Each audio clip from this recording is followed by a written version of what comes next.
আমার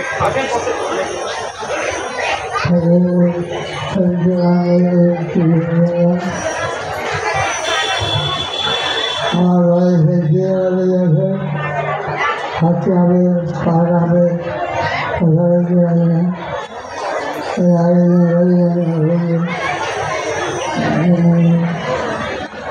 আমি যেটা বুঝেছি জীবনে ৭৪ আমি যাচ্ছি, দীক্ষা হয়েছে ৭৪ হয়েছে। এই দীক্ষা ছাড়া মানুষ কোনো জায়গায় আমি ঘরে যে হসপিটাল হয়েছে মদ খাওয়া লোক মদ সেইভাবে দীক্ষা করি। আর জীবনে অবদান হলো সুন্দরভাবে চলেছি, সবের কাছে রক্ষা হবে, আরও আমি সুন্দর হয়ে উঠতে পারি।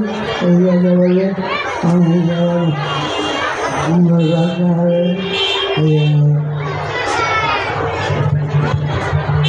এবার